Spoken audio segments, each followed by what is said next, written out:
chapitre 6. Sur notre affiche, c'est le verset 25 qui est mentionné, n'est-ce pas? Au cours de la même nuit, l'Éternel dit à Gédéon, prends le jeune taureau de ton père, ainsi qu'un deuxième taureau de 7 ans, démolis l'autel de Baal qui appartient à ton père et abat le pieu sacré qui se trouve dessus. Tu construiras ensuite et tu disposeras sur le haut de ce rocher un autel consacré à l'Éternel ton Dieu. Tu prendras le deuxième taureau et tu l'offriras en holocauste en utilisant le bois de l'idole que tu auras battu. Premièrement, notre texte est un livre assez spécifique. Le peuple d'Israël était sous le pouvoir des Madianites parce que Israël avait péché. Je veux le préciser d'abord. Parce que Israël avait péché, il s'était éloigné de Dieu. On était dans la période où Dieu n'avait pas encore établi des rois, mais on était après la conquête, on était déjà établi. Et Dieu gérait Israël par des juges. Quand Israël avait péché, Israël s'était éloigné de Dieu, la Bible déclare qu'un peuple avait été envoyé par Dieu, les Madianites, pour oppresser Israël. Et comment les Madianites se manifestaient? C'est que chaque fois qu'Israël s'aimait au moment de la moisson, c'est là que les Madianites venaient. Les Madianites ne venaient pas au moment où ils s'aimaient. Ça y est, ils te laissent s'aimer. Tu finis de travailler fort, où il y a des résultats, c'est là que les Madianites viennent t'arracher. Et dans cette période, tout le monde avait peur, les gens se cachaient dans les cavernes. Mais il y a un jeune homme, un monsieur du nom de Gédéon, qui lui a décidé de se cacher pour aller moissonner, de se cacher pour travailler et se cacher et cacher la nourriture. Amen, je précise. Se cacher pour moissonner, faire le travail de la vendange et puis cacher la nourriture pour que sa famille ait de quoi manger. Je suppose que c'est ce que l'Éternel a vu, la décision d'un tel monsieur. Il sait qu'il y a des Madianites, mais il pense à sa famille. Amen. Je précise, il sait qu'il y a des Madianites. Quand il sera en train de moissonner, les Madianites vont venir. Mais il décide quand même de partir comme s'il pouvait affronter les Madianites. Dans son cœur, ce n'était pas d'affronter les Madianites, mais c'était de se cacher pour avoir de la provision pour sa nourriture. Donc il s'en va, il se cache, il est en train de faire la nourriture, il va garder en quantité pour que sa famille ait de quoi manger. Et à cause certainement de son profil, d'un homme qui pense aux autres, l'Éternel le rencontre. Je dis ces choses, je souligne ces choses afin que tu puisses comprendre l'utilité de renverser un autel. Renverser un autel, ce n'est pas tout le monde qui fait. Dans la Bible même, la Bible dit, Dieu a envoyé un prophète. Il s'est tenu devant un autel. Il n'a pas parlé à l'autel, il a parlé à l'autel, mais il n'a pas renversé à l'autel. Il n'a pas renversé l'autel. Il a plutôt annoncé que Dieu allait susciter quelqu'un pour venir renverser l'autel. Comme pour dire à quelqu'un que le jour où on organise un programme pour renverser l'autel, si Dieu n'est pas dedans, l'orateur même peut ne pas venir. Mais quand c'est le temps de Dieu, Dieu fait. Je ne sais pas si vous a organisé, il vous a expliqué comment on a programmé, on a fait ce programme. Je partais à Bono avec lui pour prêcher chez maman. Et pendant qu'on était en route, il écrivait ce que Dieu lui a dit comme programme qu'il doit faire avec moi. Il est en train d'écrire dans la voiture. Et puis, quand on est arrivé là-bas, moi j'ai prêché sur les hôtels des familles. C'est ce que lui il avait. Donc quand on finit, il me dit, Dieu, il dit pourquoi? Il dit, Dieu m'a dit que tu dois venir faire un programme de renverser les hôtels des familles. J'ai même écrit, mais regarde, c'est ce que tu as prêché ici. Ça, c'est ce qu'on appelle les alignements divins. Parce que ce n'est pas tout le monde qui renverse un hôtel et ce n'est pas à tout moment on renverse un hôtel. Si tu vas renverser un hôtel que Dieu ne t'a pas accompagné, il y a un problème. Si tu vas renverser un hôtel que Dieu n'a pas envoyé un supérieur pour t'accompagner, il y a un problème. Alléluia. Ce n'est pas parce que tu pries beaucoup que tu renverses un hôtel. C'est souvent parce que Dieu t'a fait grâce pour le faire. Amen. Je suis là avec la grâce de l'Éternel pour dire à quelqu'un, c'est le temps pour que quelque chose change dans ta famille. C'est le temps pour que ce qui fait que les choses ne changent pas puissent s'arrêter et que les choses changent au nom de Dieu. Amen. Donc ce Gédéon, Dieu regarde son caractère, le fait qu'il pense aux autres et c'est lui que Dieu envoie. Et tel que tu es là, toi-même c'est Dieu chez toi. Mais comme on a dit au tel des familles, tu es venu. On va renverser et puis Dieu va se souvenir de toi. Amen. Donc l'ange de l'Éternel rencontre Gédéon. L'ange de l'Éternel parle à Gédéon. L'ange de l'Éternel dit à Gédéon, tu es un vaillant héros, voici ce que je vais faire avec toi, tout ça. Gédéon, au départ, il était frustré, il ne croyait pas. Quand il finit de discuter avec lui, il est convaincu maintenant, donc il est prêt à accepter la mission. Et puis les deux se séparent. Mais avant de se séparer, la Bible déclare que Gédéon fait son offrande à l'ange. Il va préparer l'ange, prend en dépose, et puis l'ange de l'Éternel a de l'autre. L'ange de l'Éternel agrée l'offrande. Pas de souci. Donc il s'en va. Alléluia. Est-ce que c'était suffisant pour que Gédéon puisse accomplir sa mission? Est-ce que c'était suffisant pour que Gédéon puisse accomplir sa prophétie? Ce que l'ange a dit là, c'est une prophétie qui vient de l'Éternel. Je peux défier quelqu'un pour lui dire, là même, là, ce n'était plus un ange. Parce que dans la Bible, dans l'Ancien Testament, quand on dit l'ange de l'Éternel, c'est qu'il était question de Jésus qui était venu avant son temps. Donc Jésus était venu avant son temps pour parler à Gédéon. Mais ce que Seigneur Jésus avait dit là, ce que l'ange avait dit là, Gédéon était prêt à faire. Gédéon certainement ayant convaincu de la prophétie, il s'était convaincu que c'était vrai. Peut-être qu'il s'est préparé maintenant pour aller en guerre. Et puis l'ange est revenu encore la nuit pour lui dire, ah j'ai un détail que j'ai oublié.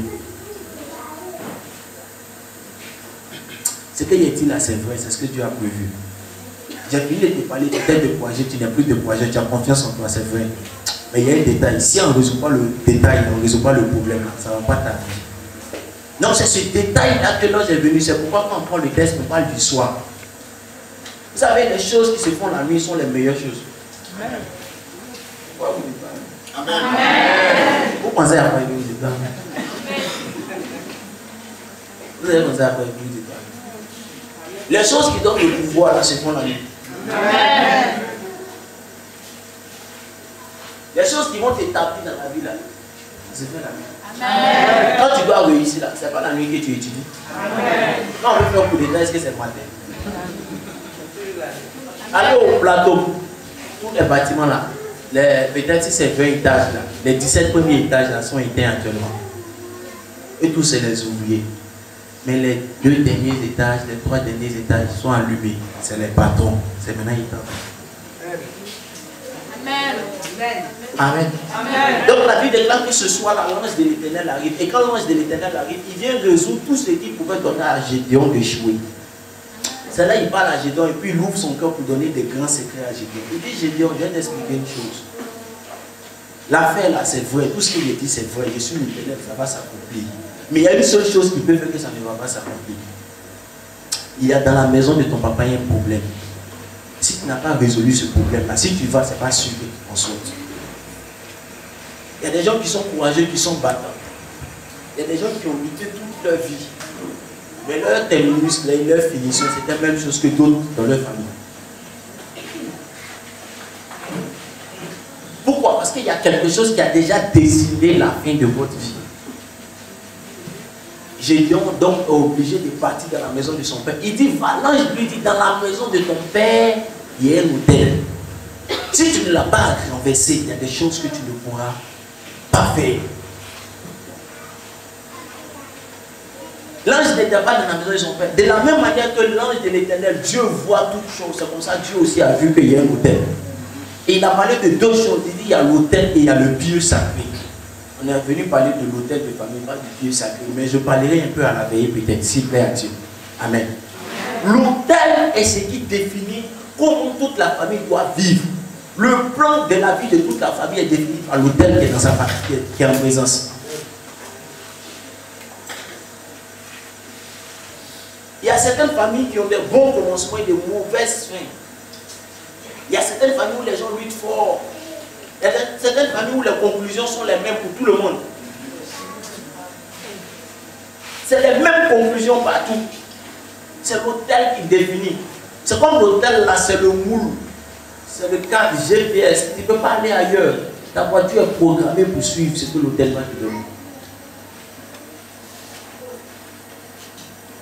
Gloire soit rendue au Seigneur Jésus-Christ de Nazareth. Ce soir, quelque chose va changer. Amen. Vous savez, un de mes fils, prophète de l'Éternel, m'a envoyé un message ce matin. Il m'a appelé, je crois, avant-hier ou hier, pour me dire, mais le père, tu n'as pas de programme en vie ces temps-ci, il y a longtemps. Il dit, non, j'ai un programme. J'ai 12 jours de prière et de jeûne. Il dit, waouh. Il dit, 12 jours là, je prêche. Il y a 12 jours.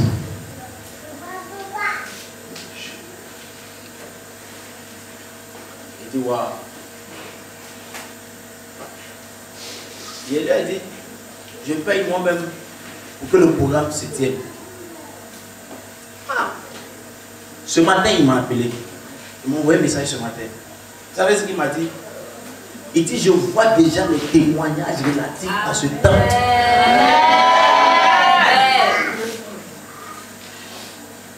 montré ça à ma femme.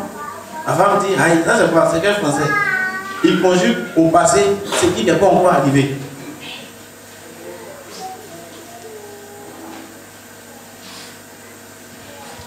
Et là, ce qu'il dit.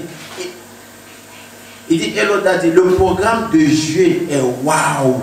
Les témoignages sont déjà là et extraordinaires. Amen.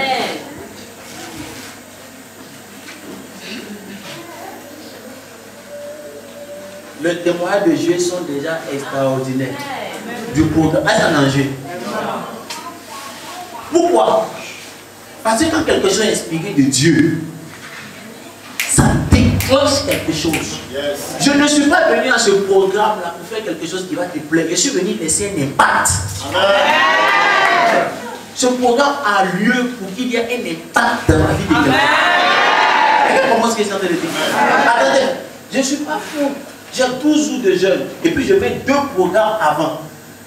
Programme la semaine passée, programme cette semaine, et puis je n'ai que le dimanche, lundi pour me reposer, et puis j'ai 12 jours de programme. Ça fait 1 mois enchaîné de programme. Je ne suis pas fou. C'est parce que je sais que dans l'espace-temps de Dieu, cette période est choisie pour des bouleversements. Dans mon cas, pasteur Samson, c'est lui qui a négocié pour qu'il soit là dans cette période. Sinon, c'était lui seul qui est voulu. Et on va lui demander. C'est lui qui a dit non, on a une place pour lui. Il a dit non, on va laisser pour toi là, c'est sûr. Écoutez-moi très bien. Je vous dis 2 choses. 2 choses importantes. 2 choses puissantes à garder dans l'esprit. Je peux parler? Quand Dieu arrive à la saison où il veut renverser l'autel, c'est qu'il y a déjà un embouteillage de bénédiction. Si. Je ne suis pas venu annoncer de nouvelles prophéties. Je suis juste venu faire donner à certaines prophéties de sa communauté. Est-ce que quand l'ange est venu le soir, il est venu annoncer de nouvelles choses? Non, il avait déjà annoncé le matin. Pourquoi il vient le soir? Il vient au moment où tu sens être découragé. Pour te dire, en fait, c'est pas parce que je n'ai pas parlé que ça ne marche pas. C'est parce qu'il y a quelque chose que ça ne marche pas. Donc je suis venu ôter ce qui fait que ça ne marche pas. Pour que après ce soir, il y ait juste ton matin. Qu'est-ce que ça veut dire? Regardez. L'autel a défini tout le mode de fonctionnement de la vie de la famille de Gédéon. Mais le même autel aurait pu affecter tout Israël. Comment? Si Gédéon, que Dieu a choisi dans sa préscience pour être le libérateur, ne détruisait pas l'autel et qu'il s'engageait pour aller être le libérateur, Israël allait perdre. C'est pourquoi ce programme-là, tu dois le prendre avec beaucoup de choses, parce qu'il y a beaucoup de vies qui dépendent de ce programme pour toi. Amen. La Bible dit, quand il finit d'obéir, lui, Gédéon, on ne le connaît pas. La Bible dit, lui, Gédéon, on ne le connaît pas. Quand il a fini d'obéir, il a fini de renverser l'autel, il s'est levé et puis il a dit à tout Israël, on va aller se battre contre les Madianites. Les mêmes qui avaient peur hier, eux tous ils ont eu du courage. Non, je ne fais pas attention à ça. Il dit, je suis le plus petit dans ma famille. Ma famille est la plus petite en Benjamin et en Israël. Mais comment il a fait pour que, après que l'autel ait été renversé, quand lui il a parlé, 32 000 personnes sont venues le suivre immédiatement. En fait, il y a longtemps la grâce est là. Il y a longtemps ton potentiel est là. Il y a longtemps toutes tes capacités sont là. Le seul souci, c'est parce qu'il y a un autel.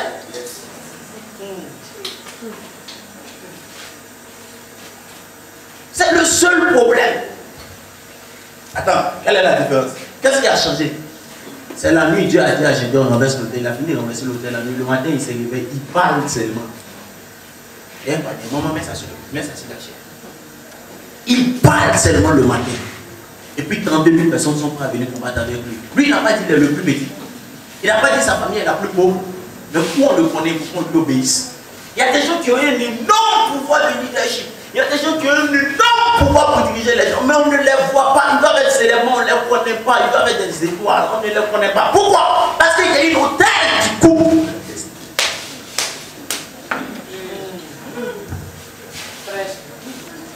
Je vous ai posé la question. Pourquoi juste après lui, il parle 32 000 personnes le suivent? Jusqu'à Dieu dit non, à 30 000 personnes vont te suivre là, en diminue un peu.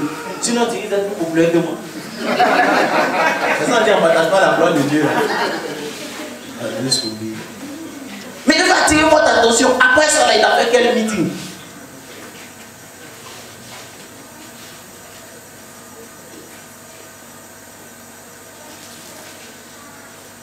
Il y a beaucoup de choses qui doivent et qui vont changer après ce programme. Il y a beaucoup de standards dans votre vie qui vont être revus. Amen. Les mêmes là, ils avaient peur. Mais ils l'ont suivi. On le connaît où? On n'a jamais vu Gédéon comme étant un guerrier. Je ne peux pas confier ma vie à quelqu'un qui n'est pas un guerrier. Hey! Mais comment ils ont su que Gédéon est devenu quelqu'un? Quand l'autel est renversé, ce que tu devais être commence à se manifester.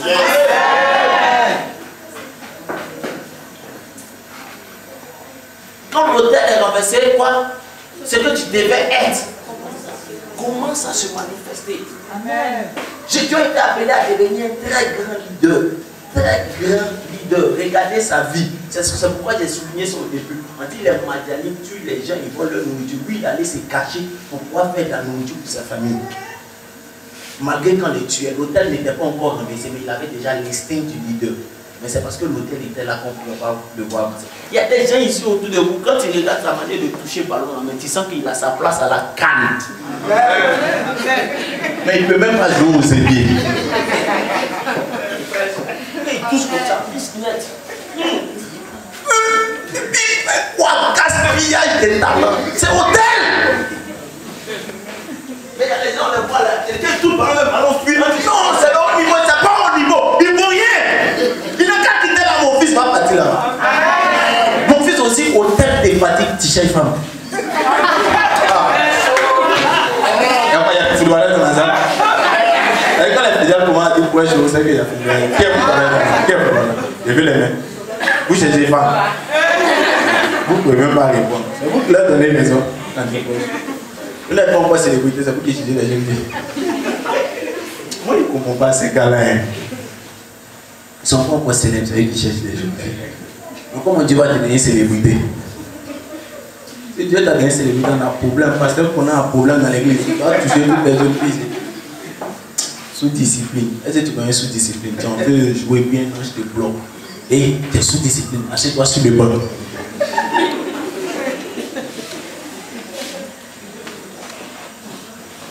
L'autel a détruit la destinée de beaucoup de personnes. L'autel a ralenti l'histoire de beaucoup de personnes. Mais c'est quoi l'autel? J'ai dit que j'allais faire deux choses. La première chose, c'est de commenter le texte. La deuxième chose, c'est de donner la définition de l'autel. Je vais définir, commenter le texte. Je vais donner la définition de l'autel. L'autel est un lieu de rencontre.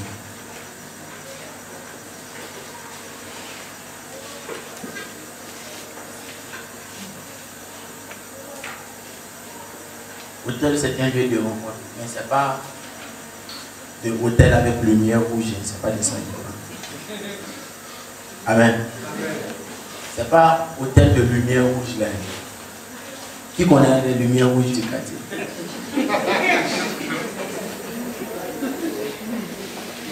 On devait définir l'hôtel. Ils sont devenus studieux comme ça. Chacun va dire, chacun va dire, maintenant ne prophète pas. L'autel veut dire un lieu élevé. Lieu élevé, je sais que j'avais déjà donné une phrase, je vais continuer sur la phrase après. J'ai fait exprès. L'autel veut dire un lieu élevé. Lieu élevé, pourquoi? Parce qu'on peut, dans l'Ancien Testament, quand on faisait un autel, c'est quelque chose qu'on montait, on peut monter plusieurs prix. Comme on pouvait déposer un seul objet quelque part. J'ai expliqué tout ça après. Mais, on appelle ça aussi lieu élevé à cause du mot latin. Altus, qu'on utilise pour parler de l'autel. Lieu élevé parce qu'à partir de l'autel, on peut monter vers les divinités. C'est pourquoi on appelle ça lieu élevé. Voilà. Maintenant, écoutez-moi. L'autel est un lieu de rencontre. Lieu de rencontre entre le côté humain et le côté spirituel. Vous savez, quand tu fais séminaire ou une conférence, Tu peux dire quelque chose quelque part, et puis après, tu dois réfléchir pour voir si tu ne t'es pas trompé. Quand j'étais à Yoko, moi j'ai dit, lieu de rencontre entre le côté l'humanité et la divinité. Ça, c'est l'autel selon Dieu. Mais quand c'est un hôtel de famille, il n'y a pas de divinité. Il y a une entité spirituelle. Vous voyez, non? Voilà. Et comme là, j'ai entendu parler de l'hôtel de famille, je ne parle plus de rencontre entre l'humanité et la divinité, je parle de rencontre entre l'humanité et le spirituel.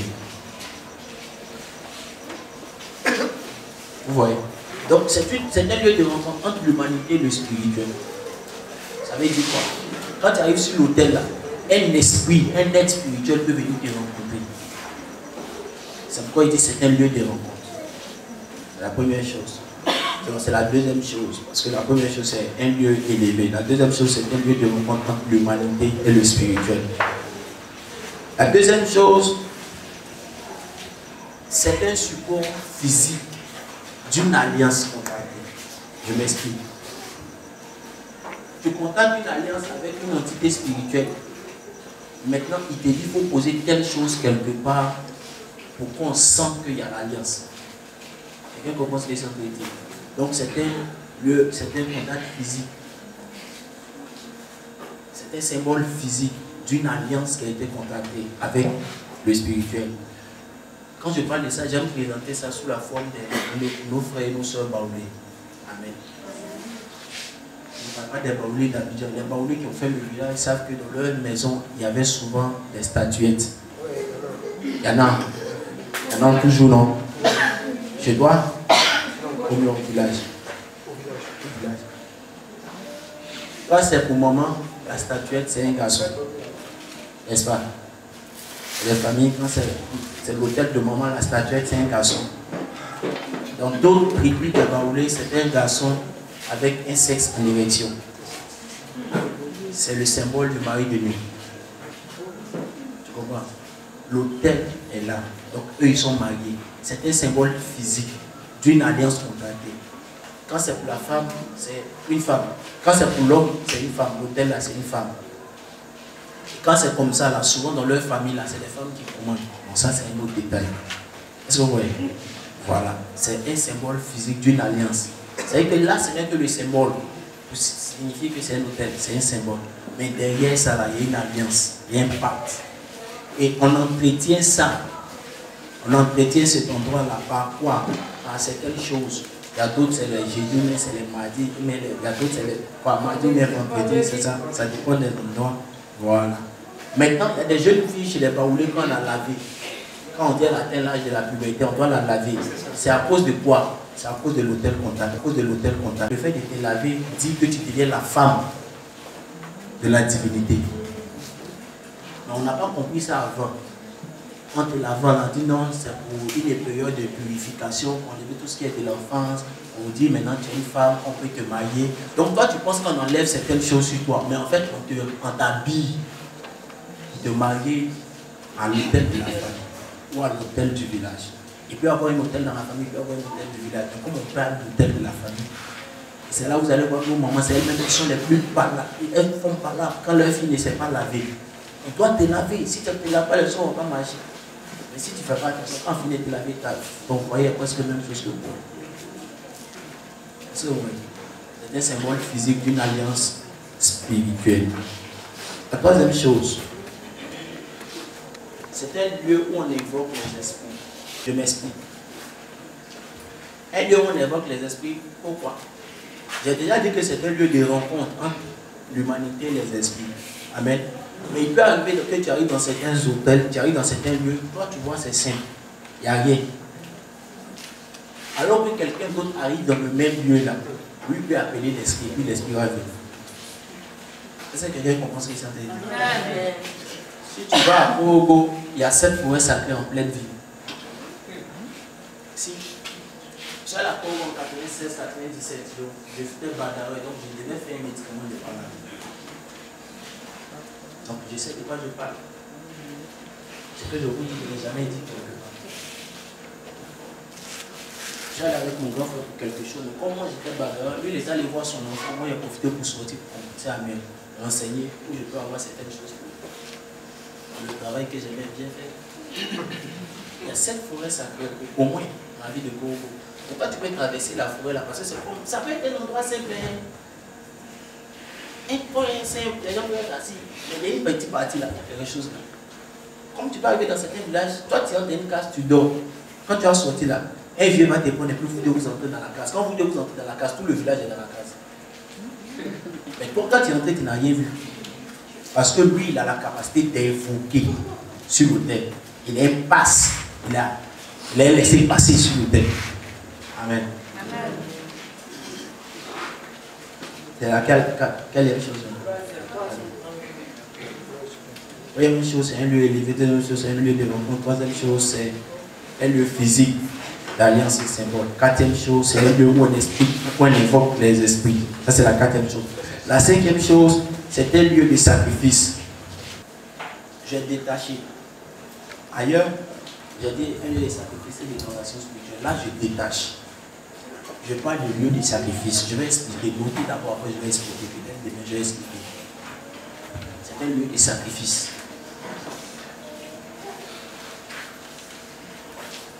Ça, c'est la cinquième chose. Et la sixième chose, c'est un lieu de transactions spirituelles.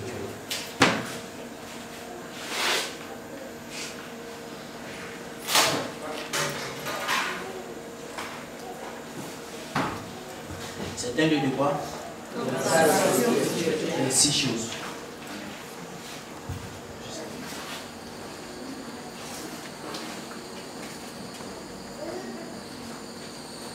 Retenez ceci. Sur l'autel, une transaction, c'est des échanges. Sur l'autel, il y a toujours un échange. Gardez à l'esprit le jour du sacrifice d'Isaac. Où Abraham partait sacrifier Isaac. Lui, il est venu avec Isaac. Dieu est monté avec un ange qui est venu avec un bélier. Il y a eu échange. Sur l'autel, il y a toujours échange. Il y a toujours transaction. Même quand tu viens dans la présence du Seigneur, il y a toujours transaction. La Bible dit, venez à la croix avec vos fardeaux et votre joug, déposez-les à la croix et prenez mon fardeau qui est léger et mon joug qui est doux. Il y a un échange.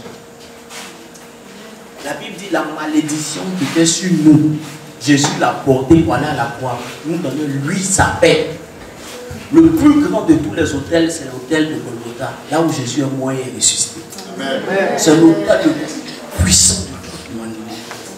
Je vous le dis, c'est l'hôtel le plus puissant de toute l'humanité. Amen.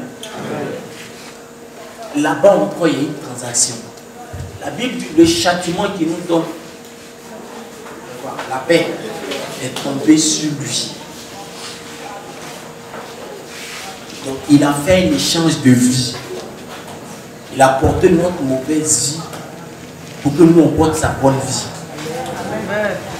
Et l'autel, c'est ça, un lieu d'échange. Regardez, il y a certaines personnes, la vie qu'elles vivent là, ce n'est pas leur vie. J'enseignais le vendredi à la veillée.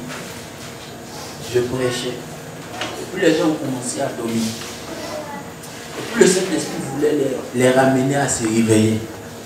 Et puis les a choqués. Et dit, bon, je cherche quelqu'un qui a fréquenté. Et quand il était entre la classe de CM1 et CM2, mais plus CM1, qui a reçu un cadeau de quelqu'un, d'un de ses parents qui était à Yamsoko. Personne ne se levait. J'ai posé la question, personne ne se levait. Donc le Saint-Esprit a changé de niveau. Il est monté à un autre niveau. Et puis il dit, demande qui s'appelle Casimir ou bien qui a un parent qui s'appelle Casimir. Une jeune dame qui s'est levée.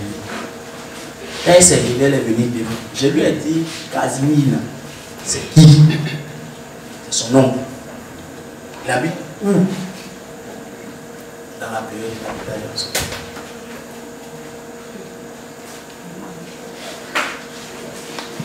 Ce dont je parle, est-ce qu'il t'a donné un cadeau? Oui. Tu étais en quelle classe? CM1. Quand toi on te voyait là, quelle était l'avenir qu'on promettait? Ta, dit oui. Maintenant, la suite c'est quoi? C'est la fille de Casimir qui est mariée. C'est la fille de Casimir qui a fini les études. C'est la fille de Casimir qui a atteint un certain niveau. Elle est bloquée. Parce que Casimir a fait que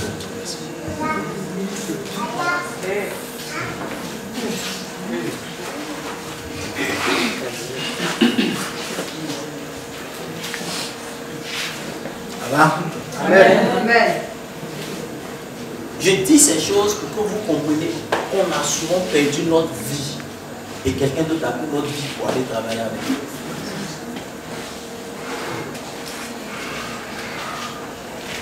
J'ai rencontré une jeune dame à qui j'ai dit, tu connais telle personne? Elle dit non. J'ai dit ok, il n'y a pas de souci.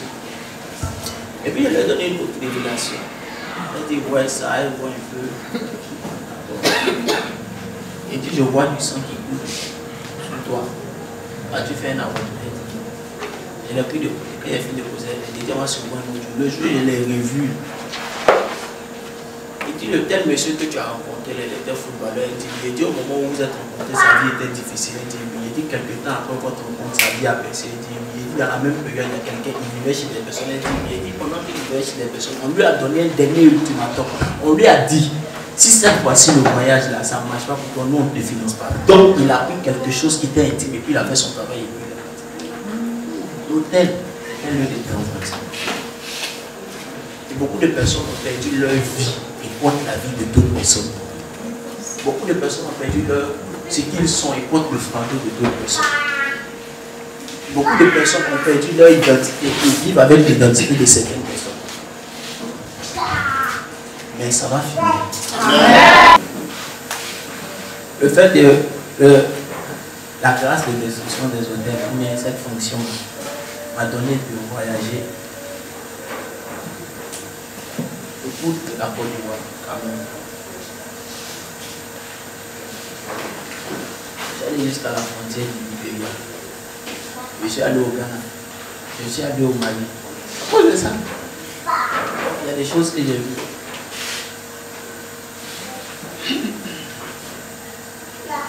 Donc, préparez-vous à ce que Dieu travaille.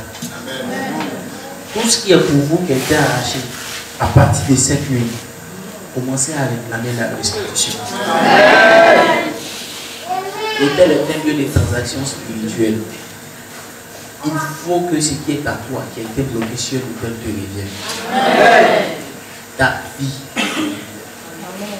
Et là, tu as perdu tes chaussures, des tapettes que tu aimais bien. Disparu. Et puis tu as retrouvé ça, genre, 1 mois, 2 mois après, comme si c'était derrière un fauteuil, comme si c'était coincé. Non, ils ont envoyé ça là-bas. On finit de faire le travail et puis ils ont ramené. Que Dieu nous bénisse. Tiens-toi debout, s'il te plaît. Toi debout, s'il te plaît.